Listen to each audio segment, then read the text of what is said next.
안녕하세요, 여러분. 무탈하고 건강한 노후를 함께 만들어가는 무탈 인생입니다. 오늘도 건강하게 하루 시작하셨나요? 저는 요즘 피부로 고생하시는 주변 분들이 많아 참 마음이 아팠어요. 밤마다 몸이 간지러워서 잠을 못 자요. 샤워를 깨끗이 했는데도 왜 이렇게 가려운 건지 모르겠어요. 연고를 발라도 잠깐뿐이에요. 이런 이야기들이 정말 많더라고요. 특히 날씨가 건조해지는 가을, 겨울철이 되면 이런 호소가 더 많아집니다. 사실 저희 어머니도 그러셨어요. 밤마다 등을 긁으시면서 나이 들면 다 이런 거야 하고 넘기셨는데요. 알고 보니 단순히 나이 문제만은 아니었습니다. 오늘은 노년층에게 가장 흔하면서도 간과하기 쉬운 피부 문제, 바로 가려움증과 건조증, 그리고 습진에 대해 깊이 있게 이야기해 볼까 합니다. 그냥 노화니까 어쩔 수 없지 뭐. 이렇게 생각하셨다면 오늘 영상이 여러분의 생각을 완전히 바꿔놓을 겁니다. 왜냐하면 가려움은 때로 우리 몸이 보내는 중요한 신호일 수 있거든요. 그럼 지금부터 평생 안 긁는 피부 만드는 법 함께 알아보겠습니다. 피부가 가렵다는 건 몸이 말하고 있는 겁니다. 자, 먼저 이런 질문부터 드려볼게요. 여러분, 요즘 피부가 가려우신가요? 그렇다면 언제 가장 가렵나요? 샤워 후? 아니면 밤에 잠들기 전? 많은 분들이 나이 들면 원래 그런 거 아니야? 라고 생각하시는데요. 반은 맞고 반은 틀렸습니다. 맞는 부분부터 말씀드릴게요. 나이가 들면 피부는 확실히 변합니다. 첫째, 피부가 점점 얇아져요. 20대 피부 두께를 100이라고 하면 70대는 약 70 정도밖에 안 됩니다. 피부가 얇아지니까 외부 자극에도 훨씬 민감해지는 거죠. 둘째, 피지선과 땀샘의 기능이 줄어듭니다. 쉽게 말하면 피부 표면에 기름막을 만들어주는 공장이 문을 닫는 거예요. 그러면 피부는 수분을 붙잡아둘 수가 없어요. 마치 보습크림을 바르지 않은 종이처럼 건조해지고 조금만 자극을 받아도 찢어지고 가려워지는 겁니다. 여기까지는 자연스러운 노화 과정입니다. 하지만 여기서 끝이 아니에요. 가려움은 단순히 피부 문제가 아닐 수도 있습니다. 사실 이게 제가 오늘 가장 강조하고 싶은 부분이에요. 가려움증은 몸속 질환의 신호일 수 있습니다. 예를 들어볼게요. 간 기능이 나빠지면 어떻게 될까요? 담즙산이라는 물질이 제대로 배출되지 못하고 몸속에 쌓입니다. 그러면 이 담즙산이 피부 신경을 자극해서 가려움을 유발해요. 특히 황달 증상이 있으면서 온몸이 가려운 경우 간을 꼭 확인해야 합니다. 콩팥, 즉 신장이 안 좋아도 마찬가지예요. 신장은 우리 몸의 노폐물을 걸러내는 필터인데 이 기능이 떨어지면 요독이라는 독성 물질이 쌓여요. 이게 피부로 나오면서 심한 가려움을 일으킵니다. 실제로 투석을 받는 환자분들 중 상당수가 가려움증으로 고생하세요. 또 뭐가 있을까요? 갑상선 이상도 있어요. 갑상선 기능이 항진되면 피부가 건조해지고 가렵고 반대로 저하되면 피부가 푸석푸석해지면서 가려움이 생길 수 있어요. 당뇨병도 빼놓을 수 없습니다. 혈당이 높으면 피부가 건조해지고 세균이나 곰팡이 감염에도 취약해져서 가려움이 생기기 쉬워요. 특히 발가락 사이나 사타구니 같은 곳이 자주 가려우면 당뇨를 의심해 봐야 합니다. 심지어 빈혈도 가려움의 원인이 될 수 있어요. 철분이 부족하면 피부가 건조해지고 민감해지거든요. 그래서 제가 드리고 싶은 말씀은 이겁니다. 피부가 가려울 때 무조건 연고부터 바르면 안 됩니다. 피부 겉면은 멀쩡해 보이는데 가려움이 심하다면, 특히 온몸이 다 가렵고 밤낮으로 계속된다면 반드시 병원에 가셔서 혈액 검사를 받아보셔야 해요. 간 기능, 신장 기능, 혈당, 갑상선 호르몬, 빈혈 수치 등을 확인해야 합니다. 제 구독자분 중에 한 분은 6개월 동안 온몸이 가려워서 피부과만 다니셨대요.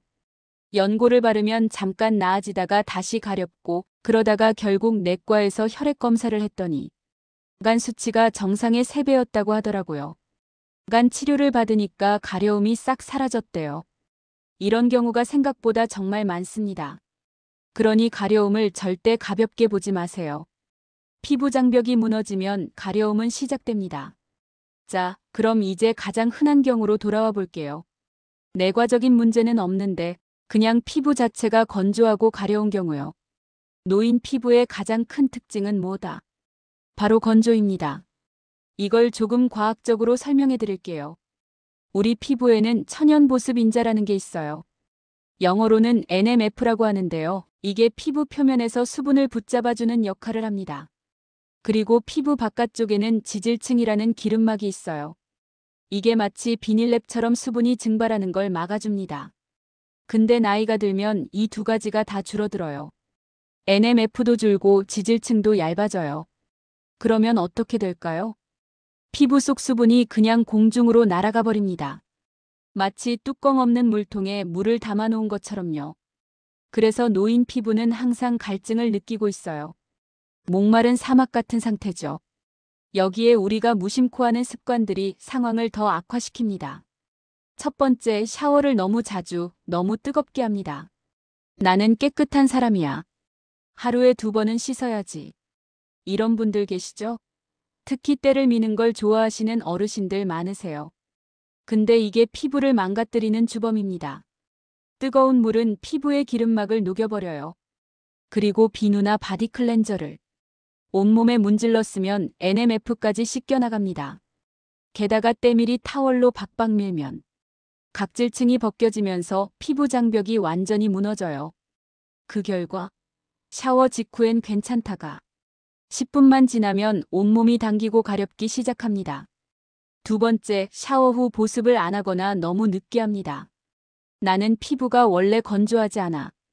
이렇게 생각하시는 분들, 샤워 후에 그냥 수건으로만 닦고 끝내시죠? 이건 정말 큰 실수예요. 피부과 전문의들이 하나같이 강조하는 게 뭔지 아세요? 샤워 후 3분 안에 보습제를 발라라. 이게 황금률입니다. 왜 3분이냐? 샤워 직후에는 피부에 수분이 남아 있어요. 이때 보습제를 바르면 그 수분을 피부 속에 가둘 수 있거든요. 근데 3분이 지나면 수분이 증발하기 시작해요. 특히 건조한 환경에서는 더 빨리 날아가죠. 그래서 샤워 끝나고 몸물기를 가볍게만 톡톡 두드려서 닦고 약간 축축한 상태에서 바로 보습제를 온몸에 듬뿍 발라야 합니다. 이게 진짜 중요해요. 세 번째, 실내 환경이 너무 건조합니다. 겨울철에 난방 틀면 실내 습도가 30% 이하로 떨어지는 경우가 많아요. 이 정도면 사막 수준입니다. 이런 환경에서는 아무리 보습제를 발라도 소용이 없어요. 적정 습도는 40에서 60입니다. 가습기를 틀거나 빨래를 실내에 널거나 물을 담은 그릇을 여러 개 놓아두세요. 자, 그럼 이제 구체적인 관리법을 알려드릴게요. 이 4가지만 지켜도 가려움이 80%는 줄어듭니다. 첫 번째, 미온수로 샤워하고 하루 1번이면 충분합니다. 물 온도는 미지근하게, 체온보다 약간 높은 정도면 좋아요. 샤워 시간은 10분 이내로 짧게. 너무 오래 하면 피부가 불어서 장벽이 약해져요. 두 번째, 비누는 꼭 필요한 부위만 사용하세요. 팔, 다리 등은 사실 비누가 필요 없어요. 물로만 씻어도 충분합니다. 비누는 겨드랑이, 사타구니, 발처럼 땀이나 냄새가 나는 부위만 살짝 사용하세요. 그리고 비누는 약산성이나 중성 제품을 쓰세요. 항균 비누나 강한 바디 클렌저는 피부를 더 건조하게 만듭니다. 전신 때밀이는 절대 금지. 한 달에 1번 정도 부드러운 타월로 가볍게만 문지르는 게 한계예요.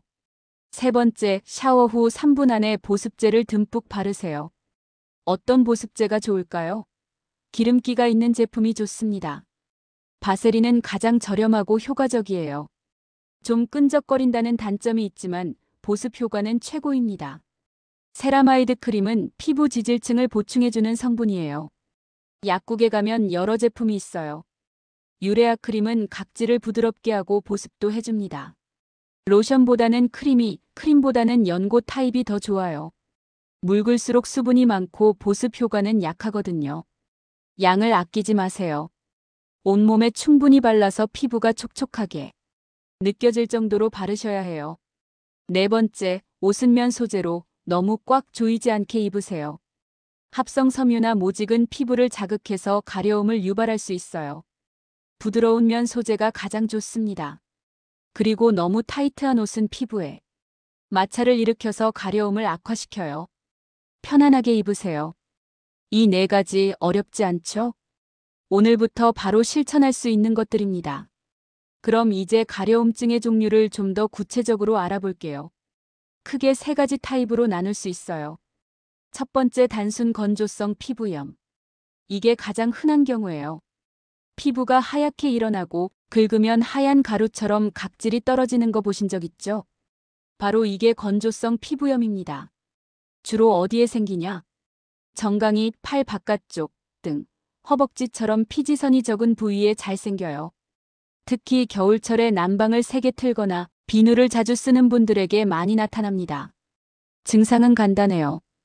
피부가 건조하고 당기고 가렵고 긁으면 각질이 일어나요. 심하면 피부가 갈라지면서 빨갛게 되거나 피가 날 수도 있어요. 치료는 어렵지 않아요. 아까 말씀드린 보습 관리만 잘해도 대부분 좋아집니다. 샤워 습관 개선, 충분한 보습, 실내 습도 유지, 자극 피하기. 이 정도면 보통 2주 안에 많이 나아져요. 두 번째, 지루 피부염. 이건 조금 다른 타입이에요. 지루 피부염은 주로 두피, 얼굴, 가슴 등 위쪽처럼 피지선이 많은 부위에 생겨요. 증상은 붉은 반점이 생기고 기름기 있는 노란 각질이 일어나요. 가렵기도 하고요. 두피에 생기면 비듬처럼 보이는데 일반 비듬보다 각질이 크고 기름져요. 원인은 명확하지 않지만 말라세지아라는 곰팡이균이 관여한다고 알려져 있어요. 스트레스, 피로, 환절기에 악화되는 경우가 많아요. 관리법은요? 샴푸는 약산성 제품 사용하세요. 케토코나졸이나 징크피리치온 같은 항진균 성분이 들어간 샴푸가 도움이 돼요. 세정력이 너무 강한 샴푸는 피하세요. 오히려 피지 분비를 자극할 수 있어요. 얼굴은 순한 클렌저로 자극 없이 씻으세요. 스트레스 관리와 충분한 수면도 중요해요. 지루 피부염은 재발이 잦아서 꾸준한 관리가 필요합니다. 심하면 피부과에서 항진균제나 스테로이드 연고를 처방받아야 해요. 세 번째, 습진성 가려움. 이건 좀 더 심각한 경우예요. 피부에 붉은 반점이 생기고 물집이나 진물이 나고 딱지가 않고 가려움이 매우 심해요. 긁으면 점점 번지는 특징이 있어요. 노년층에서는 동전 모양 습진이 흔한데 말 그대로 동전 크기의 원형 발진이 생기는 거예요. 팔다리에 주로 나타나고 굉장히 가렵습니다. 습진은 단순 보습만으로는 해결이 안 돼요. 스테로이드 연고가 필요할 수 있습니다. 근데 여기서 주의할 점. 스테로이드 연고는 반드시 의사 처방으로 써야 해요. 왜냐하면 스테로이드를 장기간 바르면 부작용이 생길 수 있거든요. 피부가 얇아지고 혈관이 확장되고 색소 침착이 생기거나 심하면 스테로이드를 끊었을 때 반동 현상으로 더 악화될 수도 있어요. 그래서 스테로이드는 꼭 필요할 때만 적절한 강도로 짧은 기간 동안 써야 합니다. 의사 선생님의 지시를 꼭 따르세요. 습진이 있을 때는 긁지 않는 게 가장 중요해요. 긁으면 긁을수록 피부 장벽이 더 망가지고 세균 감염까지 생길 수 있거든요. 가려우면 차가운 수건으로 눌러주거나 손톱을 짧게 깎고 잘 때 면장갑을 끼는 것도 도움이 됩니다. 이런 가려움은 병원 꼭 가세요. 자, 그럼 어떤 경우에 병원에 가야 할까요? 체크리스트를 드릴게요. 다음 중 하나라도 해당되면 병원 가세요. 첫 번째, 밤에 유독 심해서 잠을 못 잔다. 가려움 때문에 수면이 방해된다면 삶의 질이 크게 떨어져요. 그리고 밤에 심한 가려움은 뇌과적 질환의 신호일 수 있어요. 특히 간이나 신장 문제가 있을 때 밤에 더 가렵다고 해요. 두 번째, 긁은 자리가 딱지지고 번진다. 습진이나 세균 감염 가능성이 있어요. 방치하면 더 악화될 수 있으니 빨리 치료받으셔야 해요. 세 번째, 어깨나 등 한쪽만 집중적으로 가렵다. 이건 신경성 피부염이나 대상포진 초기 증상일 수 있어요. 신경성 피부염은 등 한쪽, 특히 어깨뼈 근처에 가려움이 집중되는 거예요. 척추신경이 눌리거나 자극받아서 생기는 경우가 많아요. 대상포진은 초기에 띠 모양으로 한쪽에만 가려움이나 통증이 생겨요. 물집이 생기기 전에 먼저 가려움이 올 수 있어요. 대상포진은 초기 치료가 정말 중요하니까 의심되면 바로 병원 가세요. 네 번째, 가려움이 수주 이상 지속된다. 일시적인 건조함이 아니라 계속되는 가려움은 원인을 찾아야 해요. 내과적 문제든 피부 질환이든 정확한 진단이 필요합니다. 다섯 번째, 온몸이 다 가렵고 피부에 특별한 이상이 안 보인다. 이건 전신성 가려움증이라고 해서 간, 신장, 갑상선, 당뇨, 빈혈 등 내과적 원인을 꼭 확인해야 해요. 병원에 가시면 의사 선생님이 자세히 물어보실 거예요. 언제부터 가려웠는지, 어느 부위가 가려운지, 하루 중 언제 심한지, 다른 증상은 없는지 체중 감소, 피로, 황달, 소변 색깔 변화를 확인해야 합니다. 그리고 필요하면 혈액 검사, 피부 조직 검사 같은 걸 할 수도 있어요. 부끄러워하지 마시고 별거 아닌데 괜히 병원 가나. 이런 생각하지 마시고 꼭 진료받으세요. 조기에 발견하면 치료도 쉽고 예후도 좋습니다. 자, 이제 정리해 볼게요. 평생 안 긁는 피부 만들려면 어떻게 해야 할까요? 5가지 습관만 기억하세요. 첫 번째, 샤워 후 보습제 루틴화. 양치하는 것처럼 습관으로 만드세요. 샤워 끝나면 무조건 보습제. 이게 몸에 배야 해요. 거실, 화장실, 침실 여러 곳에 보습제를 놓아두시면 더 좋아요.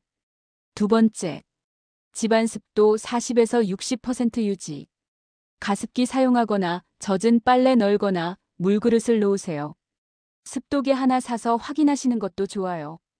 세 번째, 물 자주 마시기. 피부 겉면만 보습하는 게 아니라 안쪽 수분도 채워야 해요. 하루 6에서 8잔 정도 물을 마시세요. 카페인 음료보다는 물이나 보리차가 좋아요. 네 번째, 긁지 말고 시원한 수건으로 눌러주기. 긁으면 일시적으로 시원하지만 피부 장벽이 망가지고 염증이 생겨서 더 가려워져요. 악순환이에요. 가려우면 찬물에 적신 수건으로 살짝 눌러주거나 얼음팩을 수건에 싸서 대보세요. 긁는 대신 가볍게 두드리는 것도 방법이에요. 다섯 번째, 수면 중 가려움 예방 위해 면장갑 착용. 자면서 무의식 중에 긁는 경우가 많아요. 특히 습진이 있으면 자면서 피부를 긁어서 상처가 나기도 해요. 면장갑을 끼고 자면 긁어도 피부 손상을 줄일 수 있어요. 손톱도 짧게 깎아주시고요. 여러분, 오늘 영상 어떠셨나요? 가려움증, 정말 사소해 보이지만 우리 일상을 얼마나 괴롭히는지 아시죠? 밤에 잠도 못 자고 긁다 보면 상처나고 신경도 날카로워지고요. 하지만 오늘 말씀드린 것처럼 가려움은 나이 탓이 아닙니다. 우리 몸이 여기 좀 도와줘, 뭔가 문제가 있어라고 보내는 신호예요. 그 신호를 무시하지 말고 귀 기울여 주세요. 샤워 습관 하나만 바꿔도, 보습제 한 번만 더 발라도, 긁는 대신 눌러주기만 해도 삶이 달라집니다. 피부가 편안해지면 마음도 편안해지고 잠도 잘 오고 하루하루가 훨씬 가벼워질 거예요. 그리고 혹시 오늘 체크리스트에서 해당되는 게 있으셨다면 꼭 병원 한번 가보세요. 조기 발견이 치료의 반입니다. 오늘부터 딱 한 가지만 실천해보세요. 샤워 후 3분 안에 보습제 바르기. 이것만 해도 달라지실 겁니다. 저는 여러분의 건강한 피부, 무탈한 인생을 위해 다음 시간에도 더 유익한 정보로 찾아뵙겠습니다. 오늘도 건강하시고 편안한 하루 보내세요. 구독과 좋아요, 알림 설정도 꼭 부탁드릴게요. 여러분의 건강 고민 댓글로 남겨주시면 다음 영상 주제로 다뤄보겠습니다. 감사합니다.